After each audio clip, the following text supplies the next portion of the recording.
pernafasan pada manusia dan hewan. Yang pertama akan kita bahas yaitu pernafasan pada manusia. Bernafas adalah proses menghirup oksigen dan mengeluarkan karbon dioksida. Manusia dapat bernafas dengan baik karena organ-organ yang ada di dalam tubuh juga bekerja dengan baik. Dalam bernafas, manusia kurang lebih memerlukan 300 liter oksigen per hari. Nah, pernafasan ini juga ada yang dari dada, ada yang dari perut.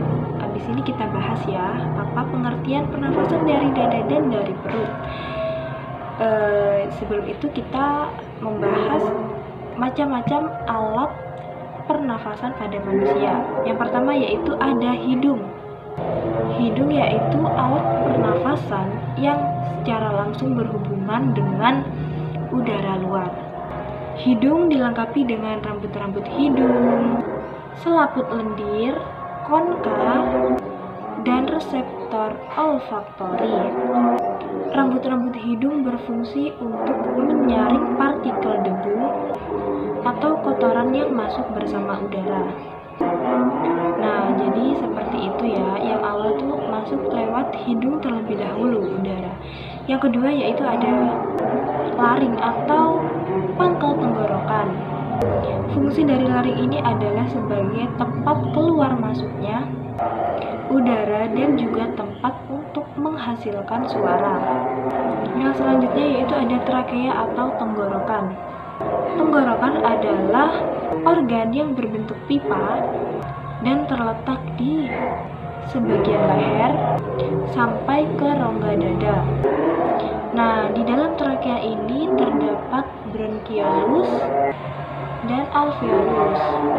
Dan yang selanjutnya ada bronkus atau cabang batang tenggorokan, yaitu untuk menyediakan jalan udara yang ingin masuk dan keluar dari dan menuju paru-paru. Selanjutnya ada bronchiolus. Bronchiolus ini berfungsi untuk menyalurkan udara dari bronkus ke alveoli. Bronchiolus ini juga berfungsi untuk mengatur jumlah udara yang masuk dan keluar saat proses berlangsungnya bernafas. Dan yang terakhir yaitu ada paru-paru. Paru-paru ini dibagi menjadi dua, yaitu ada paru-paru sebelah kanan dan paru-paru sebelah kiri. Baiklah, itu tadi macam-macam alat pernafasan pada manusia. Sekarang kita membahas fungsi dari alat pernafasan manusia. Fungsi dari alat pernafasan yang pertama yaitu untuk bernafas. Yang kedua, pertukaran gas antara paru-paru dan aliran darah. Yang ketiga yaitu pertukaran gas antara aliran darah dan jaringan dalam tubuh. Yang keempat yaitu menciptakan suara. Nah, sekarang kita bahas pernafasan melalui perut dan melalui dada. Yang pertama yaitu pernafasan dari dada. Nah, dalam pernafasan dada ini, pernafasan dibantu oleh otot-otot. Nah, otot-otot ini dibagi menjadi dua, yaitu tulang rusuk dalam dan tulang rusuk luar. Otot tulang rusuk luar berfungsi untuk mengangkat tulang-tulang rusuk. Nah, sedangkan tulang rusuk dalam memiliki fungsi untuk menurunkan tulang rusuk ke posisi normal. Nah, selanjutnya yaitu alat pernafasan pada hewan.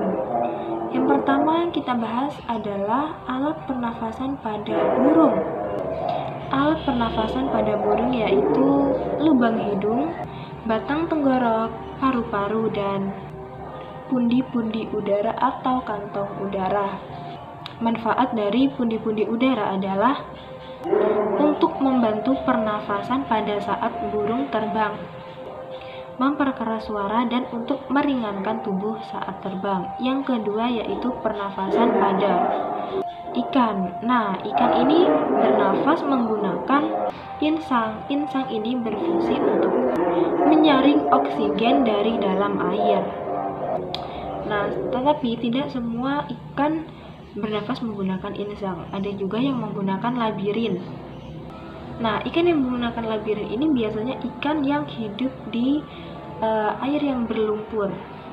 Misalnya ikan lele, gurame, dan ikan betok.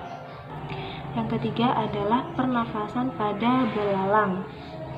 Belalang bernafas menggunakan trakea. Trakea adalah pembuluh halus yang bercabang yang memenuhi seluruh bagian tubuh serangga yang bermuara pada stigma. Selanjutnya yaitu ada pernafasan hewan amfibi. Contoh hewan amfibi adalah katak. Katak bernafas menggunakan paru-paru, kulit, dan selaput rongga mulut. Pada saat berudu atau kecebong, yaitu katak-katak yang baru lahir yang kecil itu bernafas menggunakan insang seperti ikan. Namun ketika katak beranjak dewasa, yaitu menggunakan paru-paru, kulit, dan rongga mulut. Selanjutnya yaitu ada pernafasan pada reptil. Reptil bernafas menggunakan paru-paru. Alat pernafasannya yaitu hidung, tenggorokan, dan paru-paru. Pada hidung buaya terdapat selaput tipis yang berfungsi untuk menutup hidung saat menyelam di dalam air. Selanjutnya yaitu pernafasan pada laba-laba. Laba-laba bernafas menggunakan paru-paru. Sebelum udara masuk ke dalam paru-paru, terlebih dahulu melewati lubang pernafasan yang disebut spiracle. Kemudian baru masuk ke paru-paru buku. Darah diangkut oleh sejenis darah yang disebut dengan hemolin. Nah, selanjutnya yaitu pernafasan pada cacing. Cacing bernafas menggunakan kulit. Nah, kulit cacing yang basah ini mempermudah cacing dalam masuknya oksigen dan keluarnya karbon dioksida. Nah, selanjutnya yaitu ada pernafasan mamalia. Mamalia bernafas menggunakan paru-paru seperti manusia. Tetapi bedanya mamalia itu hidupnya di laut. Nah, contoh hewan mamalia seperti lumba-lumba dan paus. Nah, selanjutnya kita akan bahas materi tentang gangguan pernafasan pada manusia. Yang pertama yaitu ada bronkitis. Bronkitis ini terjadi akibat adanya peradangan pada pembuluh nafas atau bronkus. Ya, yang kedua yaitu ada polip, yaitu pembengkakan di rongga hidung. Yang ketiga yaitu ada amandel. Amandel itu ada pembengkakan di tekak. Jadi di tenggorokan sini, di atas sini ada benjolan, biasanya seperti itu. Nah, amandel ini juga menyebabkan penyempitan pernafasan. Yang keempat ada pleuritis. Pleuritis ini peradangan yang terjadi di selaput paru-paru atau pleura. Yang kelima ada anosmia, yaitu anosmia gangguan pada hidung tidak bisa mencium bau-bauan. Jadi meskipun ada aroma wangi tidak bisa mencium sama sekali. Yang keenam adalah pneumonia. Nah, ini adalah peradangan yang terjadi pada dinding alveolus yang disebabkan bakteri bernama Diplococcus pneumoniae. Yang terakhir yaitu yang ketujuh, tuberkulosis atau TBC.